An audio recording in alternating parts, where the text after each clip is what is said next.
سلام دوستای عزیزم، به ریتم آشپزی خیلی خوش اومدید. ما اینجا طبق روال هر هفته روزهای یک شنبه، سه شنبه و پنج شنبه با پخت انواع غذاها و دسرهای ایرانی و خارجی خدمتتون هستیم. امروز من میخوام یکی از دسرهای بسیار خوشمزه ترکی رو خدمتتون آموزش بدم. مهلبی ترکی بسیار خوشمزه و بی‌نظیر. حالا مواد اولیه: شیر 1 لیتر، نشاسته ذرت 2 قاشق غذاخوری، آرد گندم 2 قاشق غذاخوری، شکر نصف لیوان،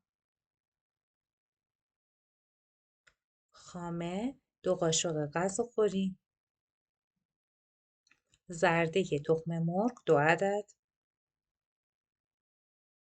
پودر هل و پودر دارچین هر کدام 1/4 قاشق چایخوری، کره 2 قاشق غذاخوری،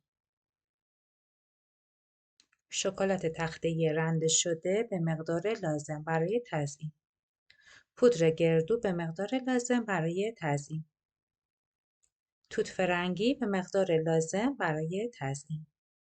حالا توی ظرف مناسب اول نشاسته ذرت میریزم و بعد در واقع آردم رو اضافه میکنم و بعد از اون شکر رو میریزم. اینا همگی مواد خشک هستن. به اضافه پودر هل و وانیل داشتیم. اینا خیلی مهمن برای این دسر.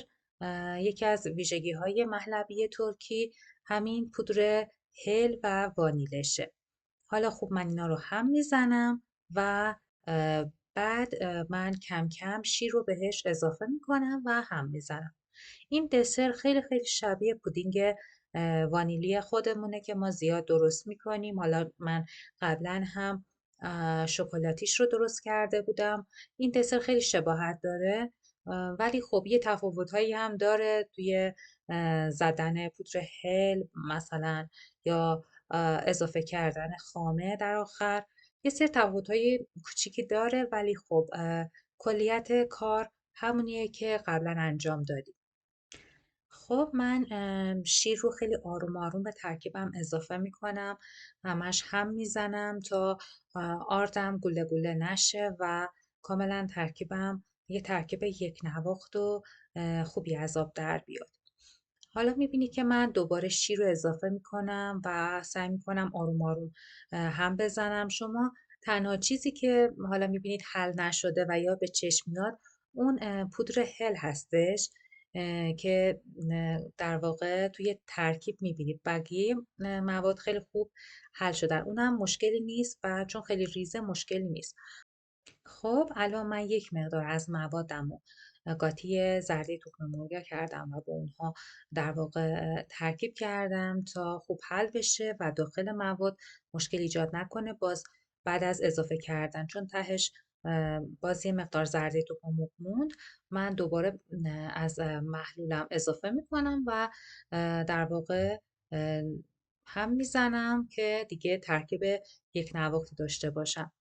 خب الان دیگه وقتشه که من بذارمش روی اجاق گاز و همینطور همش میزنم و اگه زرده های باز روی در واقع این محلولم مونده باشه میتونم همینجور جداش کنم.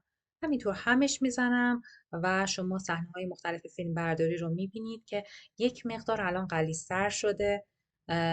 باز الان ببینید یک مقدار من باز دیگه هم زدم و کاملا شما در واقع اون حباب ها رو میبینید که به جوش اومده و تقریبا میخواد که در واقع به جوش بیاد.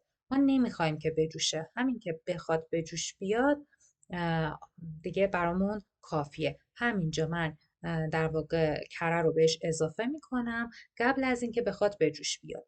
همینجا کافیه و من در واقع شعله رو خاموش میکنم. همین گلزت برامون مناسب هستش. من یه مقدار دیگه هم میزنم تا کرم خیلی خوب هم بخوره و ذوب بشه داخل این ترکیبم و میذاریم که یک مقدار خنک بشه و در این اثنا ما خاممون رو هم میزنیم. بچه ها من با قاشق هم میزنم، شما میتونید با همزن دستی یا همزن برگم برای این هم زدن استفاده کنید تا یه مقدار خاممون حجم بگیره. من این کار رو با قاشق حدوداً 15 الی 20 دقیقه انجام دادم. شما با همزن برقی هم میتونید چند دقیقه اینو هم بزنید. در همین حد میتونه کافی باشه و ایدئاله برای این ترکیبمون. من الان اضافه کردم داخل در واقع مایعی که از قبل داشتم. ببینید باید اجازه بدید که اون مایعتون سرد بشه، نه اینکه کاملا سرد، یه مقدار اون از داغی بیفته و حالت ولرم باشه، چون خامه داخلش میبره. اگه یه موقع اینکه کاملا داغ اضافه کنید، کاملا اون در واقع دسرتون رو خراب میکنه.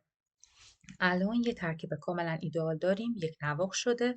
من اینو داخل ظرفای سرو میریزم و همینطور که میبینید من 4 تا گلاس از اینها رو پر کردم و اینا رو انتقال میدم به یخچال تا خودشون رو کامل بگیرن و بعد میام تزیین کنم. من برای تزیین در واقع شکلات رنده شده داشتم که اونها رو به صورت در واقع متقارن نصفش رو با شکلات تزیین میکنم و نصف دیگه هم پودر گردو داشتم.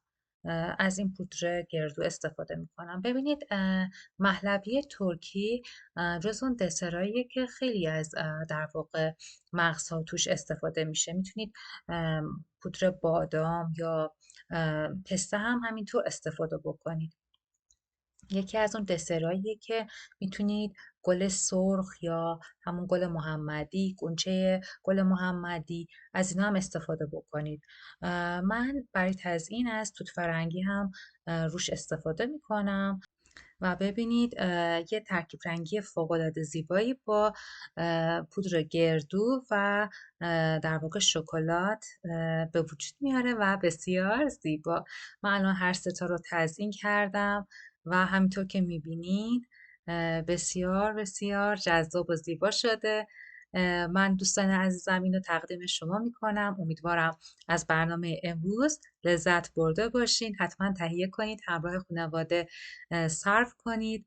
یکی از دسرهای بسیار بسیار خوشمزه هستش.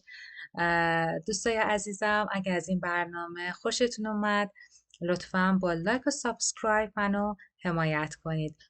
تا برنامه دیگه شما رو به خدای بزرگ میسپارم. خدا نگهدار.